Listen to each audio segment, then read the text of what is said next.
Magandang oras mga kababayan, mga kagulinboy. Merong bagong resulta ngayon ng napiling bagong PNP chief. Ito ay walang iba kundi si General Torre III at narito si Lucas Bersamin, ang Executive Secretary ng ating Pangulo, para magpahayag kung bakit napili si General Torre as the new PNP chief. Atin panoorin ang video courtesy ng RTVM Malacanang. We are grateful for the service of those who are stepping down.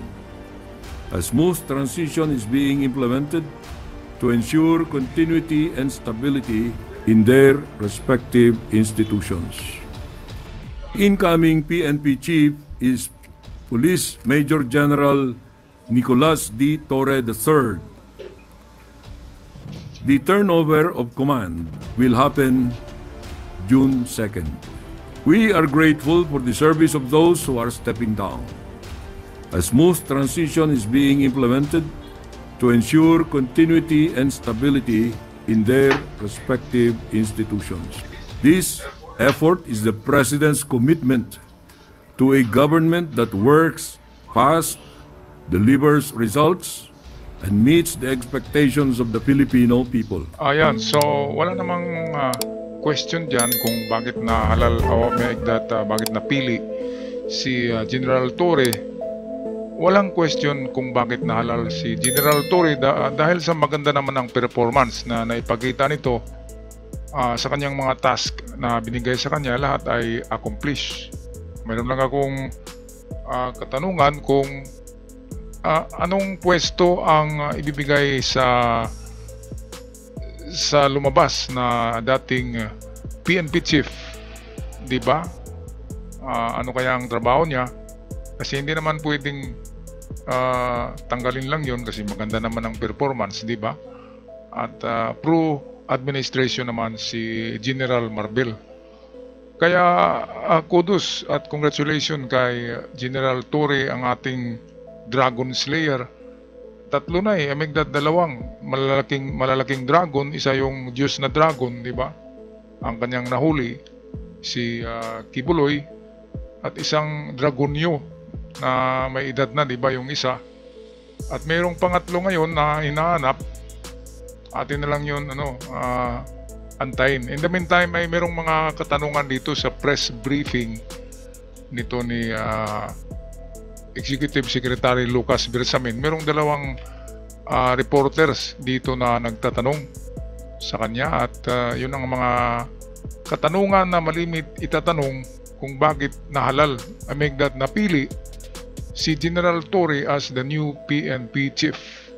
Balik tayo kay Lucas Bersamin, courtesy video ng RTVM channel. As the President has said, he will not hesitate to make the necessary changes to keep the government moving forward. Maaari bang humingi kami ng detalye bakit po si General Torre na 2-star general ang napili ng Pangulo bilang susunod na hepe ng PNP? Wala akong may bigay na detalye dyan. You know, the appointment of elements of the officers of the PNP, there has to be kept confidential. Tama. Okay? We should respect that confidentiality. But it's the President's discretion, which I consider to be absolute, because he is actually the, you cannot consider that Commander-in-Chief kasi civilian yan, no? Pero more or less, ganun.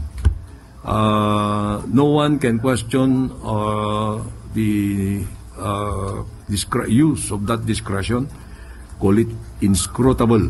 But right now, the considerations that weighed in the choice of General Torre should be respected. Ito, balikan natin yung sinabi ni Bersamin na hindi Commander-in-Chief si PBBM.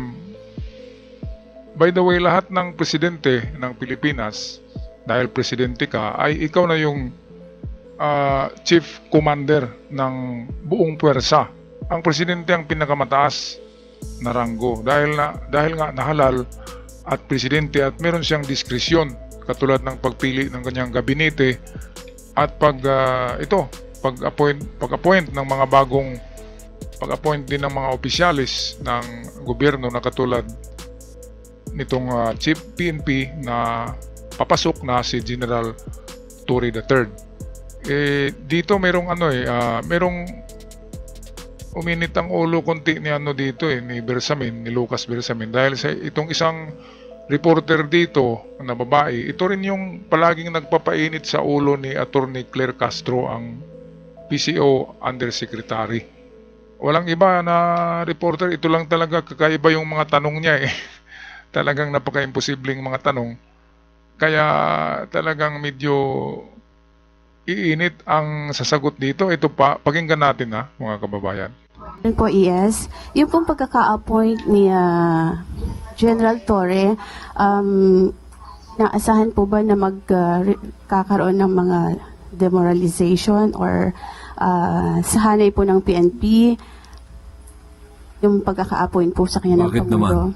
Dahil kung titingnan po yung mga background po ng iba pang contender, hindi po kaya magdulot ito ng problema sa hanay? Palagay ko naman, hindi. Ayan, grabe naman ang tanong yun, na magdulot daw ng problema sa hanay ng PNP ang pagkapili ng bagong PNP chief. Merong protocol diyan ang kapulisan Kung sinong mapili, no question asked. Kasi pinagpilian talaga yan at meron namang hanay diyan. Merong lima na nakasalang and then pinili talaga yung magandang performance. Alangan naman na piliin mo yung mga 3-star general, 4-star general na natutulog lamang sa pansitan, di ba? Si General Torre, umitim na nga yan Nagiging diwata na nga yan dahil sa kahabol kay Kibuloy at kung sino-sino pa yung hinahabol nito. Kaya parang Doberman talaga Dragon Slayer nga ang tawag ko dyan. Kaya kung anong ibigay na task dyan kay Torre ay gagawin talaga niya. Kahit na susuong siya sa butas ng karayom, di ba?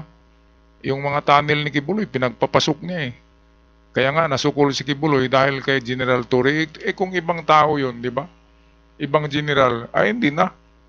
Hindi na yun nahanapin pa si Kibuloy kasi ang hirap-hirap hanapin ang dami-daming tunnel ni Kibuloy. At kay Digong naman na may impunity, lahat takot Walang aresto kay Digong.